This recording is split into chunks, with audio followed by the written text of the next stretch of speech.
We are in the third epistle of John, and before I get to reading the takeaway and the bigger picture of the text, I just want to let y'all know that I do have something coming for y'all.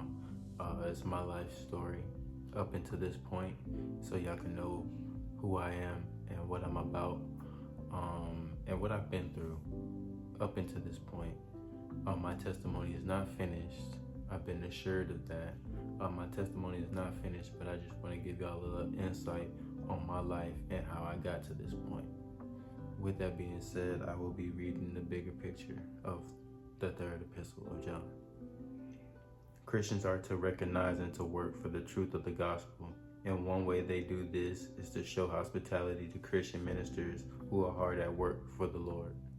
Now for the takeaway. Truth is important. The words truth and true are used 7 times in the shortest book of the New Testament, stressing the importance of Christians being committed to the truth, walking in the truth, and support those who minister the truth. Starting in verse 1. The elder unto the well-beloved Gaius, whom I love in the truth. Verse 1. Because God has his affection on believers, believers are to care deeply for one another. In 1 John 4:11, nothing certain is known about Gaius, but a common name. Beloved, I wish above all things that thou mayest prosper and be in health, even as thy soul prospereth. Verse 2, on beloved, see verse 1, good health was especially valued in ancient times since medical care could be ineffective and life expectancy was low. For I rejoiced greatly when the brethren came and testified of the truth that is in thee, even as thou walkest in the truth. I have no greater joy than to hear that my children walk in truth. Verse 3 through 4. Joy is a feature of the opening of all John's letter. 1 John 1:4, 2 John 4. My children may refer to John's converts, or they may have been believers who were encouraged by his ministry. Walk in the truth means living in a way that honors and pleases God. Beloved, thou doest faithfully whatsoever thou doest to the brethren and to strangers. Verse 5. On beloved, see, verse 1. Jesus taught that his followers should be gracious to strangers in Matthew 5:43 through 48, which have borne witness of thy charity before the church, whom if thou bring forward on their journey after a godly sort, thou shalt do well. Verse 6. To bring someone forward on their journey includes physical and monetary provision. These laborers for the Lord deserve to be supported in a godly manner because they were doing God's work. In Matthew 10:10. Because that for his name's sake they went forth, taking nothing of the Gentiles. Verse 7. His name's sake could refer either to God himself or to Jesus. These workers relied on the Lord and his people, the church, not on Gentiles or non-believers for their support. We therefore ought to receive such that we might be fellow helpers to the truth. Verse 8. A privilege of Christian identity is to be in sync with what God is doing, as well as with fellow servants who are giving their all to do God's bidding.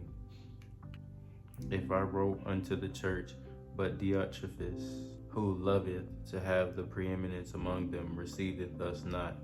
Verse 9.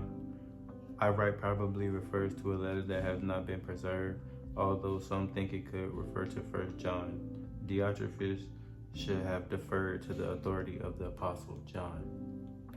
Wherefore, if I come, I will remember his deeds which he doeth, prating against us with malicious words, and not content therewith. Neither does he himself receive the brethren, or forbidden them that would, and casteth them out of the church. Verse 10. His unwillingness to receive the brethren contrasts with those who did great things to the brethren and to strangers in verse 5. Diotrephes must have been a person with some power in his congregation. Beloved, follow not that which is evil, but that which is good. He that doeth good is of God, and he that doeth evil has not seen God. Verse 11. On beloved, see verse 1. John did not want Gaius to be like Diotrephes, a person who professed Christian faith but whose profession is bogus. Matthew 7:21 through 23. Demetrius has good report of all men and of the truth itself.